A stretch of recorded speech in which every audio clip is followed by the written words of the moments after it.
Mercedes' pace is real after a strong race in Spain, Mick is likely to get another chance in F1, and Ferrari is falling behind in the development war. Do consider subscribing to the channel.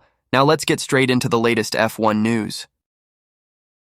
Mercedes team principal Toto Wolff said, "It feels good to be back in the game," after seeing the team's pace confirmed at the Spanish Grand Prix. Lewis Hamilton earned his first Grand Prix podium in 13 races in Barcelona, and George Russell followed him home in 4th place, reversing the same result from last time out in Canada, as Mercedes' recent improvements have appeared to have been backed up. Russell had led in the early stages after a daring move around the outside of both Lando Norris and Max Verstappen at the start, while Hamilton earned plaudits from his team boss for his overtake on Carlos Sainz after the first round of pit stops, having been undercut by the Ferrari driver initially. Having made continual improvements to the W15 of late that technical director James Allison explained was partly a result of a "how could we been so dumb" moment rather than a eureka moment from the team, changing their approach to sort an underlying issue that had previously bedeviled their car. With the W15 now very much on an upward trajectory relative to their rivals, Wolff explained that while Mercedes are not quite on the level of the top teams just yet, they are heading in the right direction, with this latest positive result a sign of their progress. "We can take a lot of positives away from today," Wolff said after the race. "We have taken several steps forward in the previous few races, and it is good to see these confirmed here in Spain. We are not quite there yet, and we have more to do to catch those ahead. Nevertheless, we are on a positive development trajectory, and it feels good to be back in the game. It was also fantastic to pull off 2 of the best overtakes I've seen in a long time. George made a mega start and braked late to take the lead. Lewis's overtake on Sainz, meanwhile, was great racing and an important moment for his race. It's been a while since we've been able to enjoy a Grand Prix podium with Lewis, so it was fantastic to see him up there. We're now looking forward to the next 2 races in the triple header and building on the momentum we are establishing." Christian Horner brushed off concerns about Sergio Perez hurting the team's chances of retaining the Constructors' title. After all, Red Bull extended their lead in Spain. Although Perez was back into qualifying's pole position shootout at the Barcelona circuit, his first Q3 appearance in 4 races, he lined up 11th on the grid after his Miami Grand Prix penalty. Starting P11, Red Bull opted for a 3-stop strategy for the Mexican driver who brought his car home in 8th place. He was, however, almost a minute down on his teammate Max Verstappen, who once again claimed the maximum points as he secured his 7th victory in 10 races. The race result saw Red Bull extend their advantage in the Constructors' Championship from 49 points to 60, but on a day when McLaren scored solid points and both Ferrari drivers finished ahead of Perez, Verstappen made the difference, as he has all season. The Dutchman, who leads the Drivers' Championship by 69 points ahead of Lando Norris, has whitewashed Perez in this season's Grand Prix. Asked if he was worried that Perez not performing well would hurt Red Bull in the Constructors' Championship, Horner told the media, including PlanetF1.com, "If I'm not mistaken, we extended our lead again today." But told that the competition is catching up, he said, "We need Checo in the mix. He knows that, and the team know that. And if he's on the back end of the top 8, you lose strategic options, whether you split your strategies and so on. So, Checo in the first 4 or 5 races this year was fantastic. We just need to get him back into that headspace." Perez's dip in form has come in the midst of the Mexican driver's latest contract extension, Red Bull signing him to a new 2-year deal. Horner believes the 34-year-old just needs one good race weekend to find his stride. "I think that he's had a couple of different races," he said. "Things haven't gone his way, and he's a confidence-driven driver. He was back in the points, he drove a decent race, and hopefully he'll take some confidence out of that for the coming races out. He works with a team of specialists, so I'm sure he's focused all across all areas." Horner revealed Red Bull's simulations prior to the Grand Prix said 8th would be the optimum result starting 11th, and that's what Perez achieved. "Before the race, our simulation said P8 was the optimum from 11th on the grid. He achieved that on a 3-stop strategy. I hope that he will take quite a bit of confidence out of that race and hopefully take that into the next couple of weekends, which are big weekends for him." Alpine has confirmed Mick Schumacher for a test in an older F1 car, with reserve driver Jack Doohan also set to take part in the shootout. With at least one seat up for grabs at Alpine following the confirmed departure of Esteban Ocon at the end of this season, the Enstone-based squad is set to evaluate 2 drivers in a same-day test at Paul Ricard next week. Heading along to the French circuit are Alpine's current reserve driver Jack Doohan, as well as Mercedes junior Mick Schumacher, the German driver having a close association with Alpine as he currently drives for the marque in its World Endurance Championship program. The identity of Alpine's driver lineup is now one of the most talked about in F1, with Carlos Sainz having emerged as a contender for a seat with the team as his father was spotted deep in conversation with new Alpine executive advisor Flavio Briatore. The 74-year-old Italian has been brought back into the fold with the team he previously commanded through the 1990s and 2000s, prior to his lifetime ban from F1 for his part in the execution of the Crashgate plot at the 2008 Singapore Grand Prix. Briatore, whose remit includes advising on moves in the driver market, has hinted Pierre Gasly is likely to kept on, if he wants to, as he complimented the French driver's driving by telling Canal Plus Gasly is doing his job well, and the team might put a young driver next to him before mudding the waters by saying, or even an older one. PlanetF1.com understands that recent reports Gasly has already signed a new deal with Alpine are premature.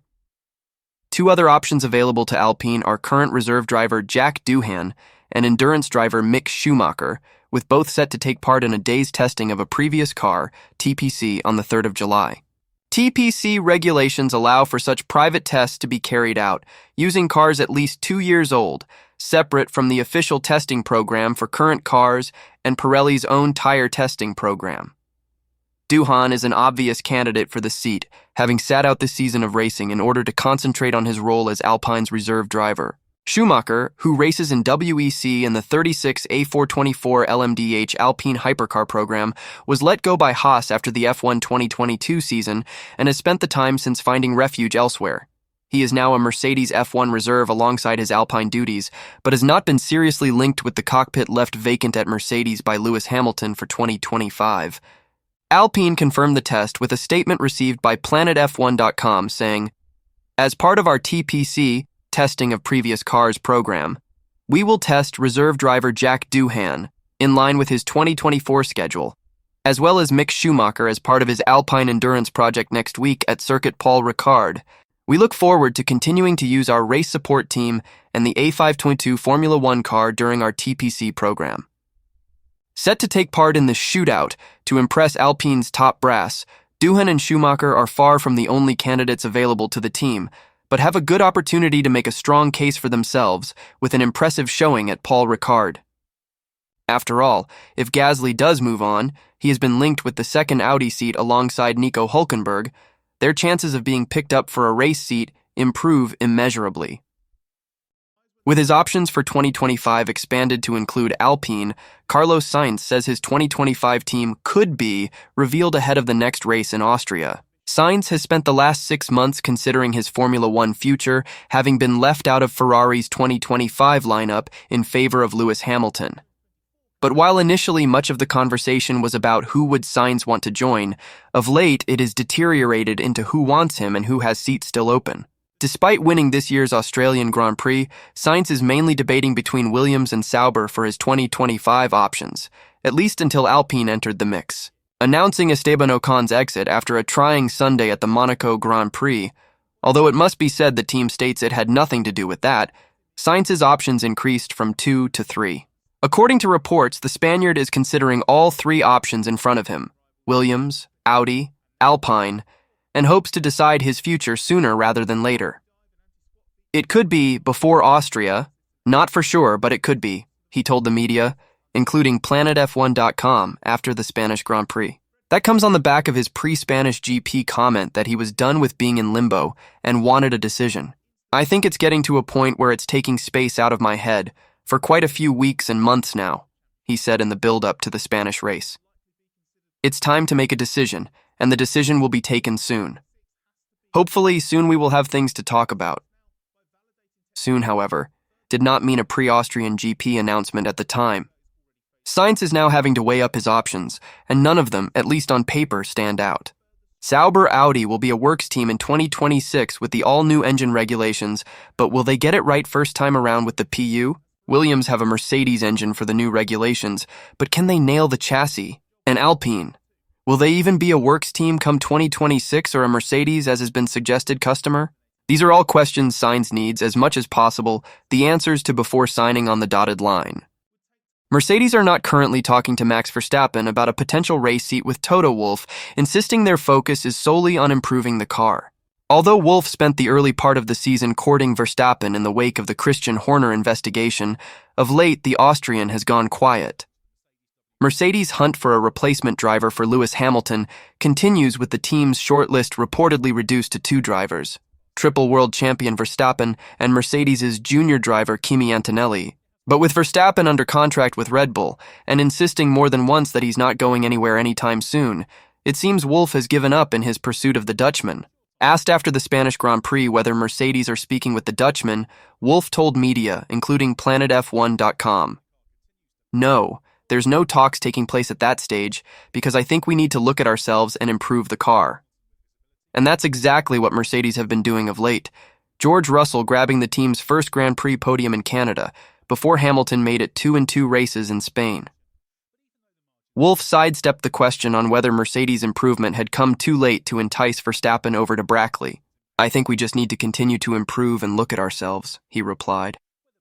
"The most important thing is, as a team with our drivers, Lewis and George, we've just got to get better and hopefully consolidate our ability to be on the podium and at a certain stage be able to win races on our own. And if you have a good car, good drivers will want to come." With Verstappen out of the running to replace Hamilton, a report in Germany claimed Antonelli was not only the favorite to take the Mercedes seat, but had in fact signed a deal. According to RTL, it is a done deal. Wolff denied this, adamant that no driver decision has been made. "I said we want to keep this decision as long as possible because who knows what happens." Speaking earlier in the Barcelona weekend, Wolff also refuted suggestions the FIA's decision to grant discretionary allowance for drivers under the age of 18 to race in Formula One meant nothing, amidst rumors he could replace Logan Sargent at Williams before the season is over. One person who is not too fazed about Wolff's claim that he's not speaking with Verstappen is the 26-year-old's current team boss, Christian Horner. The Briton has been adamant from the very start of the rumors that Verstappen will not be going anywhere. It's a stance he reiterated in Spain. "I'm very clear where Max is going to be next year, which is here," he said before asking, "Is Toto still talking about it? Is he? What did he say?" Told Wolff said they're not talking. Horner quipped, "He said there were no talks? So they're talking, but they're not talking." Ferrari team boss Fred Vasseur has tried to calm the fire between Charles Leclerc and Carlos Sainz after the two made contact at the Spanish Grand Prix. Lining up 5th and 6th on the grid, the teammates courted controversy as Sainz attempted an audacious early overtake on his teammate and made light contact in the process. Leclerc, left with a damaged front wing, accused Sainz of trying to do something spectacular at his home race before telling the media, including planetf1.com, that team instructions had been in play. "We had a clear strategy at the beginning of the race, with both to save tires to attack later on," said the 6-time Grand Prix winner. "Carlos didn't do any saving in turn 14 and of course had an opportunity to overtake me in turn 1, which is a bit of a shame." As for the Spaniard, he hit back. "I think it's too many times that he complains after a race about something." The strategy eventually got Leclerc back ahead of his teammate, the two crossing the line 5th and 6th at the Barcelona circuit. Asked if his driver's clash had cost Ferrari 4th place, Vasseur told the media, including planetf1.com, "I think you can find 10 examples of 10 circumstances in the race where we missed half a tenth or half a second that were after when Carlos let him go also later on. We missed a couple of tenths during 2 or 3 laps. Let us discuss and not draw a conclusion after the first comment of the driver when he jumped out of the car." He also downplayed Leclerc's claim that the damaged front wing end plate had cost him lap time. "From the data, we didn't see anything regarding issues on Charles Leclerc's car after the contact with Carlos Sainz," said the team boss. "I think it was more a timing issue. Charles lost about half a second at that moment." As for Leclerc's claim that Sainz did not adhere to the team's pre-race instructions, Vasseur would not go into details about the conversation with his drivers. "We don't speak like this about the strategy of the race," Vasseur replied. "But," he continued, "we knew before that if you have a look at all the races in Barcelona for 25 years now, the first stint is a bit boring. It's more to take a position on track. And then when you start the pit stop to have still potential in the tire to push. It was more the approach, but not don't push turn 1, don't push turn 2. He, however, is not worried that the relationship between Leclerc and his soon-to-be former teammate is set to implode. Out of the car, they have a very good relationship and good mutual trust, he said. They are racers. For sure you can have this kind of case. But I know also perfectly that from this emulation we are getting a lot. Last year when we improved, it was also because you had this emulation between them and this competition all season. And it's not just we have the cons sometimes what happened today, and it's part of the game. Sunday's result, with Lando Norris second across the line, meant Leclerc dropped to third in the driver's standings while Ferrari trailed Red Bull by 69 points in the team's championship. Thanks for watching the video. See you in the next one.